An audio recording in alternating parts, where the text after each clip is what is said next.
வணக்கம் தமிழ் வெற்றிலை சமையலுக்குள்ளே போகலாம் வாங்க. நம்மளோட சேனலை நீங்கள் ஃபஸ்ட் டைமாக பார்க்குறீங்க அப்படின்னா சப்ஸ்கிரைப் பண்ணுங்கள், பெல் சிம்பிளை கிளிக் பண்ணுங்கள், ஆல் பட்டனும் செலக்ட் பண்ணி விட்டுருங்க. ஃப்ரெண்ட்ஸ், இன்றைக்கி நம்ம என்ன ரெசிபி பார்க்க போகிறோம் அப்படின்னா மத்தி மீன் குழம்பு பார்க்க போகிறோம்.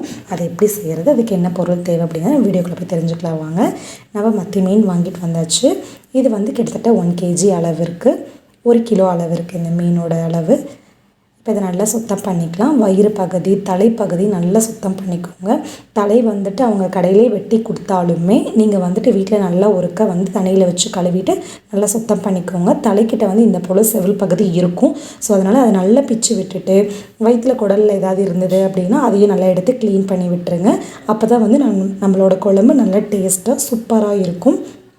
க்ளீன் பண்ணுறது ரொம்ப முக்கியம். அதே போல் சமைக்கிறது எந்தளவு முக்கியமோ க்ளீன் பண்ணுறது அந்தளவு முக்கியம். நம்ம சமைக்கிறது நல்லா சமைச்சோம் அப்படின்னா க்ளீன் பண்ணாமல் அரைகுறையாக க்ளீன் பண்ணி உள்ளே சேர்த்தோம் அப்படின்னா அது அந்தளவு நமக்கு டேஸ்ட் கொடுக்காது.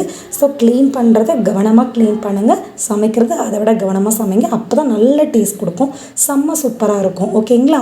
இப்போ நம்ம கழுவி சுத்தம் பண்ண மீனில் கொஞ்சம் மஞ்சள் தூள், கல்லுப்பு சேர்த்து நல்லா கலந்து விட்டுடலாம். ஃபஸ்ட்டு இதை பண்ணதுக்கு அப்புறம் தான் நம்ம குழம்பு வைக்கவே ஸ்டார்ட் பண்ணணும்.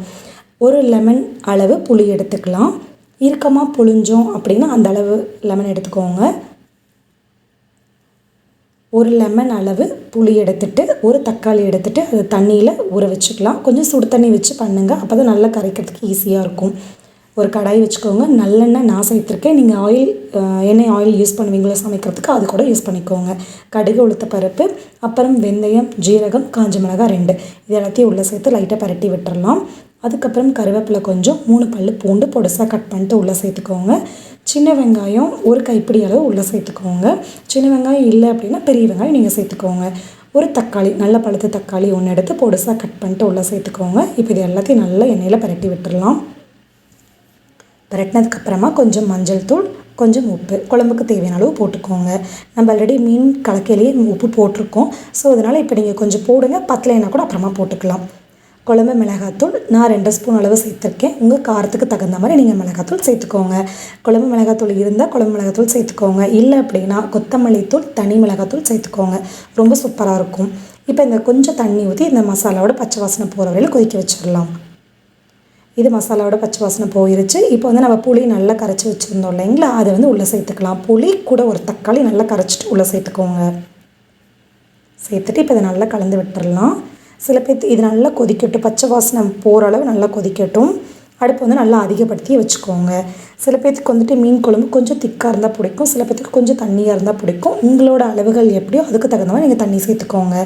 இப்போ குழம்பு கொஞ்சம் நல்லா திக்காயிருச்சு. இந்த டைமில் நம்ம மீன் எல்லாத்தையும் உள்ளே சேர்த்துக்கலாம். இந்த போல் மீனை ஒன்று ஒன்றா கையில் எடுத்து சேர்த்திங்க அப்படின்னா தான் எல்லா பக்கமும் குழம்புல முழுகிற மாதிரி இருக்கும். முன்னாடி பின்னாடி எல்லாம் நல்லா வெந்து வரும் மீன். சரிங்களா? மீன் சண்டே வழக்கமாக எக்கு, சிக்கன் அப்படி சாப்பிட்றதுக்கு இந்த மாதிரி டிஃப்ரெண்ட்டாக நம்ம மீன் குழம்பு செஞ்சு சாப்பிட்டோம் அப்படின்னா ரொம்ப சூப்பராக இருக்கும். அந்த சண்டேவே நல்லா ஃபில்லிங்காக ஒரு திருப்தியாக நல்லா இருக்கும். இது நம்மளோட பட்ஜெட்டுக்குள்ளே அடங்குற மாதிரி தான் மீனோட விலை இருக்கும். ஸோ உங்கள் ஏரியாவில் என்ன மீன் கிடைக்குதோ அந்த மீன் வாங்கி இதே போல் குழம்பு செஞ்சு நீங்கள் ட்ரை பண்ணுங்கள். ரொம்ப சூப்பரான மத்தி மீன் குழம்பு டக்கராக ரெடியாக போகுது.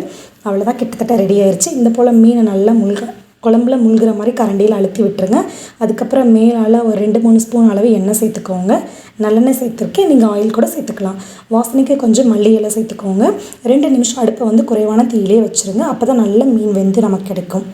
அவ்வளோதான், சூப்பராக மீன் வெந்து குழம்பு ரெடி ஆயிடுச்சு.